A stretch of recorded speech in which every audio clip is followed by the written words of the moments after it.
good day mga minamahal kong kabaibon. Ayan, isa na naman po ang ating talakayin at pag-uusapan ngayon ay ang pangako. Ayan, may dalawang uri po ng pangako. Ang isa ay masamang pangako at ang isa ay mabuting pangako. Ano ang mga masamang pangako? Ang masamang pangako is yung nagbitaw ka ng salita at hindi mo nagawa, or nangako ka sa iyong kapwa na magagawa mo ang isang bagay na yun pero hindi mo nagawa. Yun ay masamang pangako. At ano naman ang mabuting pangako? Ang mabuting pangako, yun ay ang natupad mo ang iyong pinangako or natupad mo ang iyong binitawan na salita sa iyong kapwa. Yun ay klase ng mabuting pangako.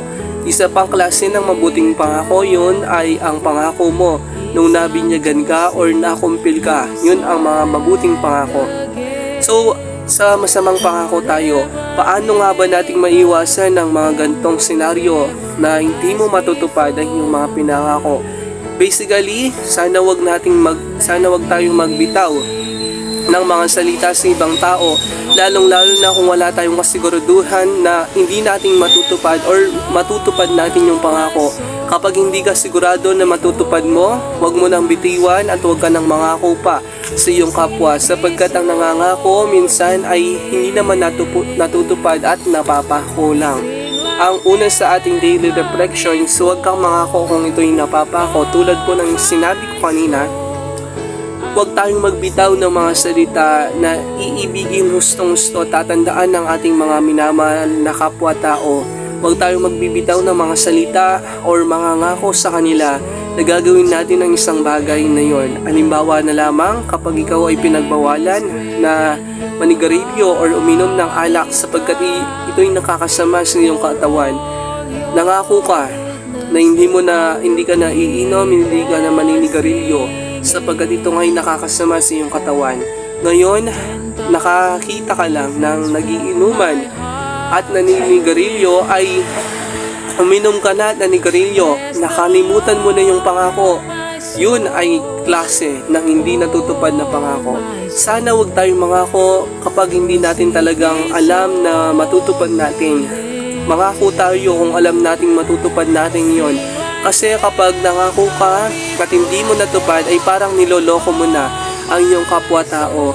And syempre, masakit sa kanila yon sapagkat pinangakuan mo sila na hindi mo nagagawin ang isang bagay na yon, ngunit ginawa mo pa rin. Sila ay masasaktan nun. Kaya kung baligtarin natin yung sitwasyon, ikaw ang pinangakuan pero hindi nila tinupad, anong mararamdaman mo? Diba masasaktan ka rin? So ganun lang po yun. Kapag nagbitiw ka ng pangako, sana matuto nating tuparin. Walang pangako ang hindi natin tutuparin. Kung hindi mo rin matutupad ang iyong mga pinangako, ay marahil huwag ka ng mangako sapagkat masasaktan lamang ang iyong mga kapwa-tao kasi binugo mo sila na matupad ang iyong pangako.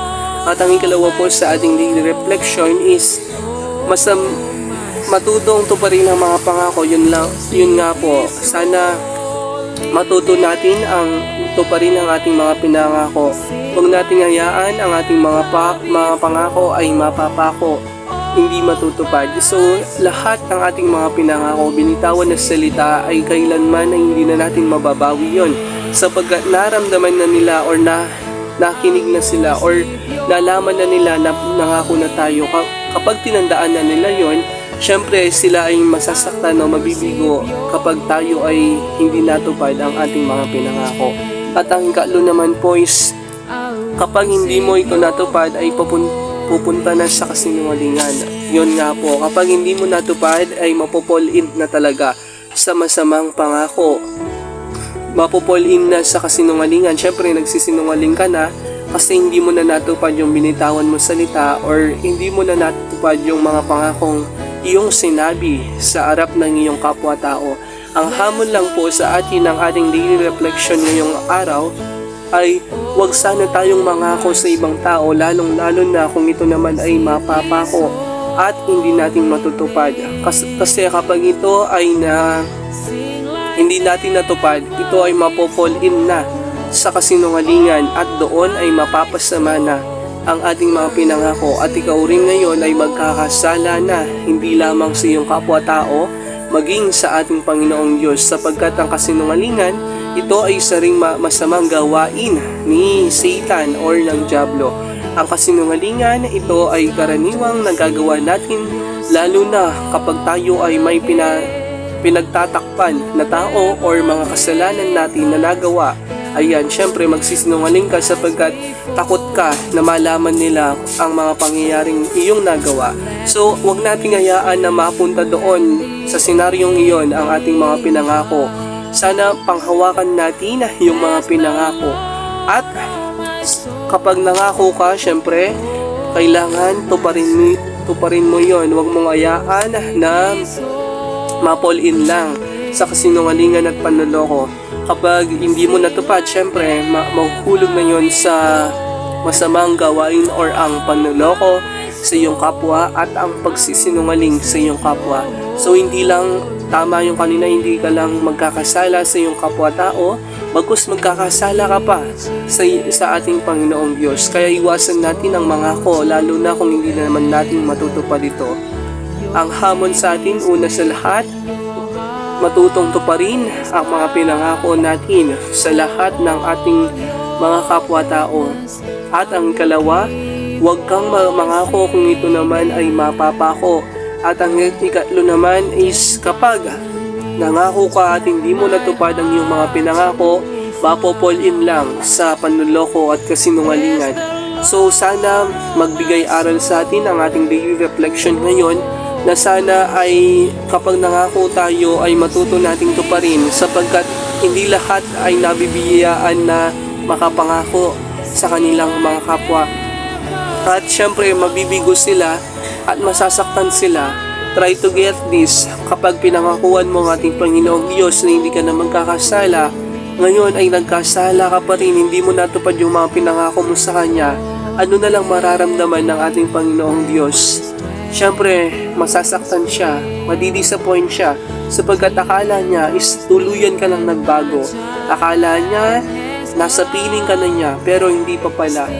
Laging nating tandaan, ang kamay ng ating Panginoong Diyos is laging nakabukas para sa ating lahat, para sa kung sino man ang magbabago, para kung sino man ang magbabalik loob sa Kanya. Lagi nating tandaan na lagi nating kasama ang ating Panginoon sa bagay na lalong-lalo na kapag tayo'y nagsisisi na o nagbabalik loob na sa Kanya. Sana wag tayong mangako sa ating mga kapwa kung hindi naman natin ito matutupad, kasi masama ang nangangako ka at ito ay mapapako lamang. So muli, mga minamahal kong ka-Bible, wag tayong mangako kung hindi naman natutupad. Lagi natin tandaan, sa lahat ng panahon, sa lahat ng pagkakataon, nariyan at kasama natin ang Panginoon. At kung si Kristo ay nagsakripisyo, marahil tayo man ay magsakripisyo, hindi para sa ating mga sarili, kundi para sa ibang tao. At kaya dalawang kamay ang binigay sa atin ng Panginoong Diyos, ang isa ay para sa atin, at ang isa ay para sa ibang tao. At muli, mga minamahal kong ka-Bible, paki-share po ang ating lahat ng video para mas maraming pang mga ka-Bible ang ating matulungan.